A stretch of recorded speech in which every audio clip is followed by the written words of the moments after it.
Good morning from a devastated business district of downtown Punta Gorda. This is a flower shop that's been destroyed, one of hundreds, if perhaps thousands of buildings here in the southern part of Florida that have been damaged or perhaps destroyed in the wake of Charley. An emergency management official here, the director in Charlotte County, is confirming that there are fatalities in a mobile home district on the east side of this town. There are hundreds, if perhaps thousands of people who will be homeless, and scores are missing. Hurricane Charley feasted on warm Gulf waters, took a hard right turn, and ripped into the Florida peninsula north of Fort Myers. A ferocious Category 4 storm. It was a lot worse than I expected. I guess the closest thing you can think of is The Wizard of Oz, the scene where everything starts flying by. That's what we saw.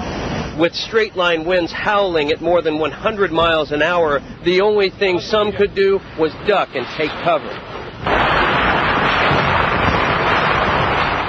After landfall, Buzzsaw Charley took a fast track up through the center of Florida.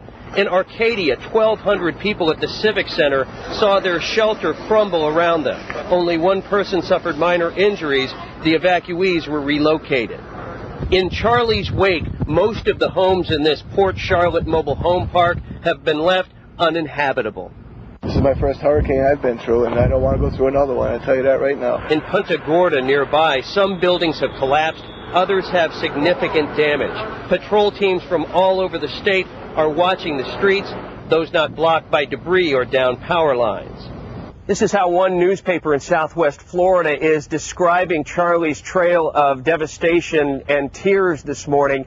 As for these reported fatalities, the emergency management director here in Charlotte County is blaming those on two reasons. He says, number one, the people there may have been lulled into a false sense of security because of all the reports that Charley was going to go north of here into Tampa Bay. The other reason, because they haven't had a hurricane of any size through this district in more than 4 decades.